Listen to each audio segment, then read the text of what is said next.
So the fifth tip I wanted to mention was don't let people tell you that it's all in your head and just ignore it. Guys, this is a comment I hate, oh my god, the most, because I hate when people are like, yeah, it's just in your head. I don't think anything is wrong with you. That's what my doctor said, and what happens a few months later? Oh, you have a multiple sclerosis diagnosis, Brie. So this week is going to be, I think, a good week for me because I think this is the week I actually get my diploma mailed home. And it's just exciting for me because I worked really hard for it. And what was the other thing I wanted to say? Honestly, I can be an idiot sometimes. But I literally just hit 1K subscribers on YouTube, and if you've been one of those people who's literally subscribed to help me reach my goal, thank you so much. It really means so much to me. Not because I had to hit 1K to monetize my videos in addition to the 4,000 watch hours I had to have in the span of a year, because I did reach that too. But I just was really happy when I hit 1K subscribers because my content that I post on YouTube is pretty much relative to MS, right?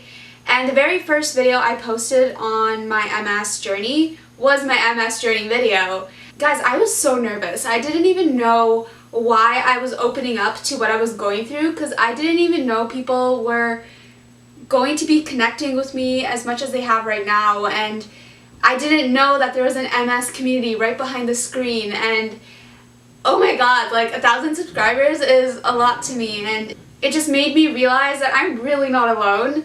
And you guys just have been so supportive, so thank you. Thank you for being there for me.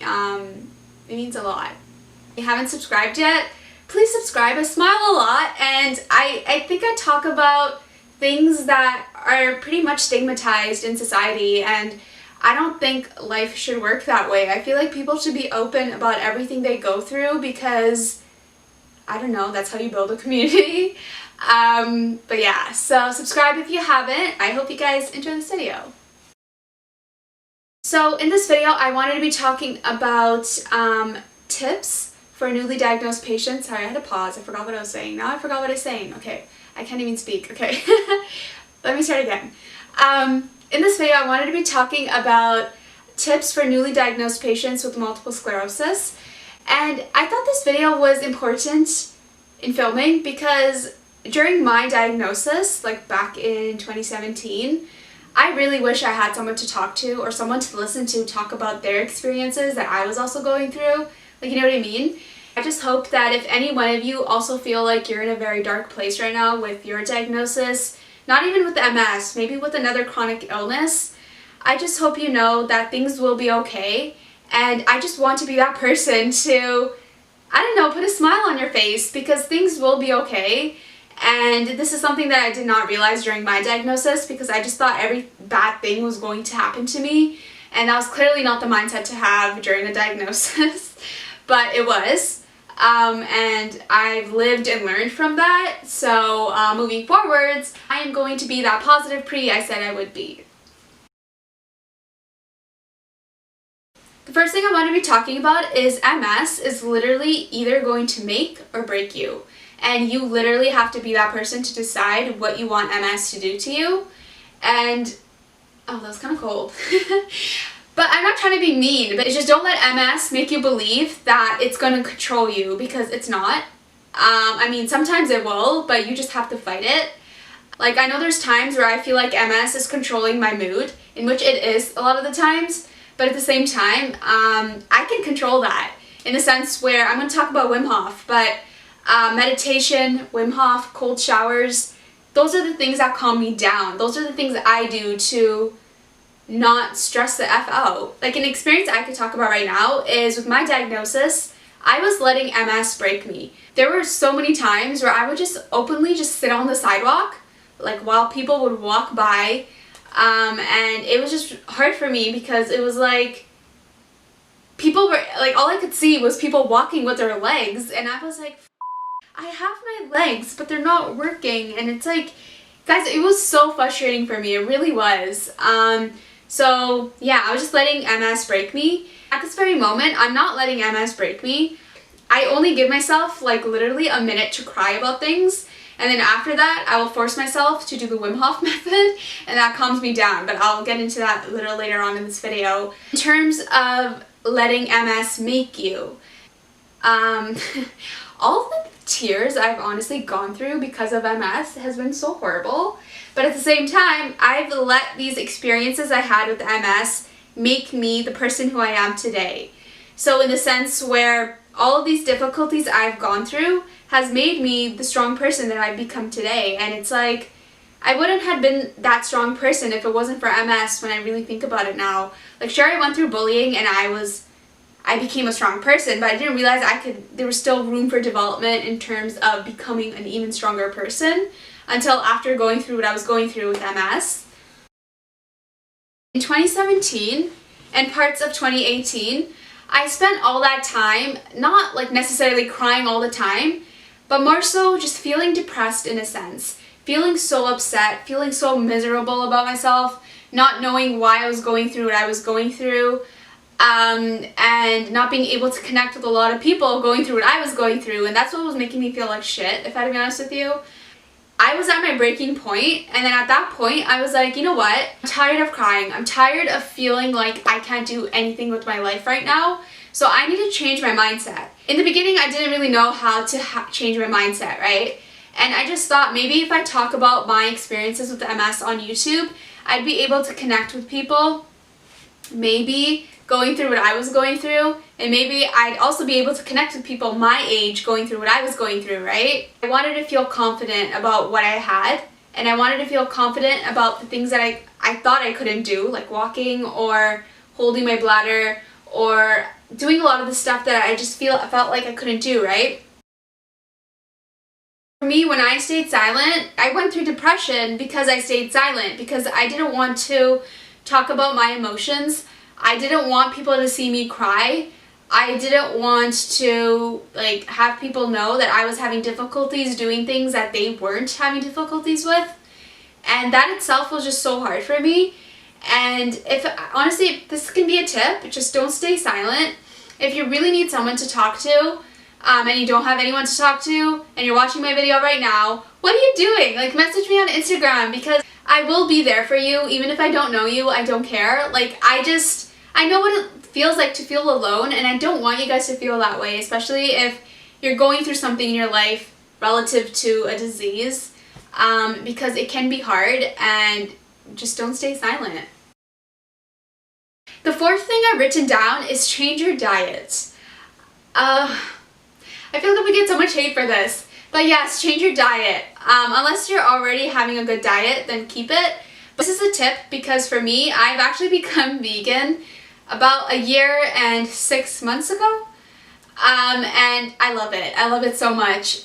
In the sense where prior to becoming vegan, every single time I would have red meat, my vision and my walking would just worsen instantly. Like right now with my walking, it's only kind of bad in the heat.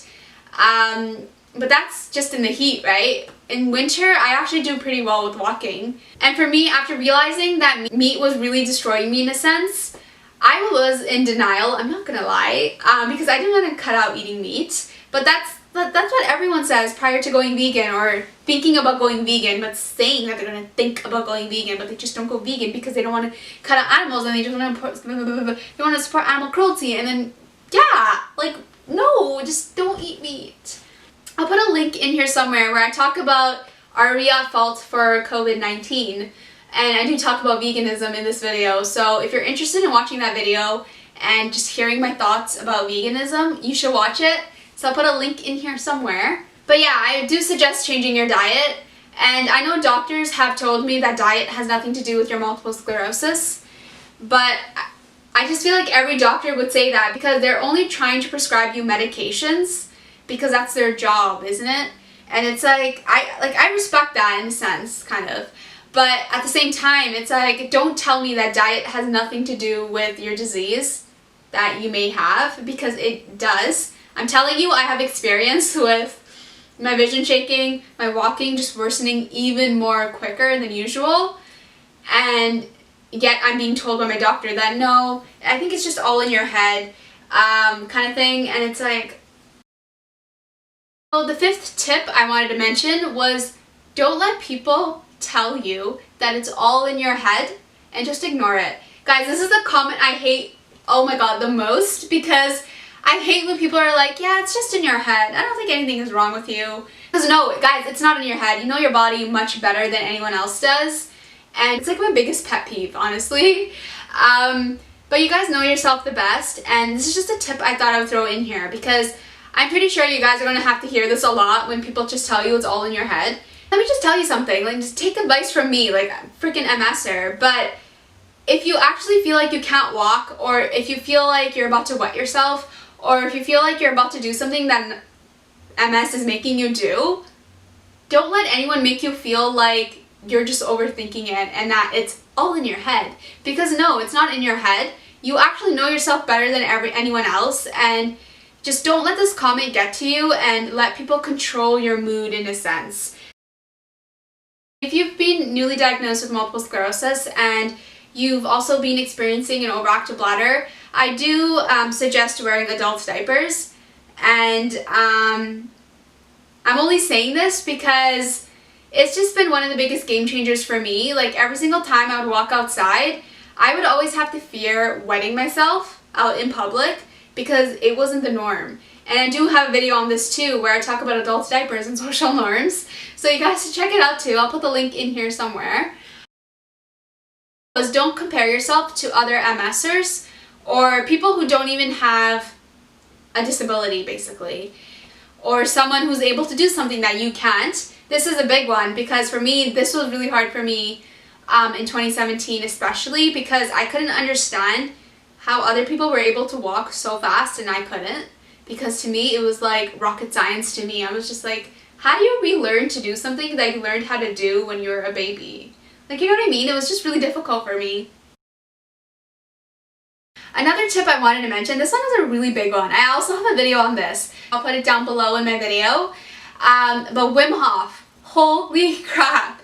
Wim Hof has literally been another good game changer for me because he really calms my mind down. And I do talk about it more in the video that I was talking about, so you guys should check it out. No one else or nothing else really calms me down other than listening to him speak. And yeah, just watch my video on Wim Hof and you guys will know why. So that's pretty much it to my video. I try to talk about some of the things I do remember myself going through in 2017 and even right now actually, because I still experience symptoms with MS. And I just hope that for those of you who just feel so alone or just feel like you have no one to talk to, I just hope that you found this video to be helpful for you.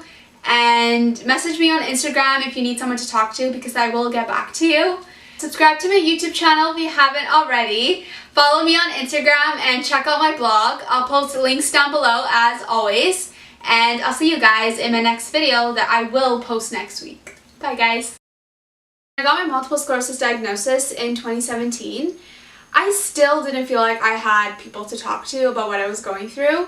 I feel like that was my main concern in the sense where my emotions were obviously getting to me, right? Especially because I had MS, or have. I don't even know why I said in past tense. But you know what? One day it'll be in past tense.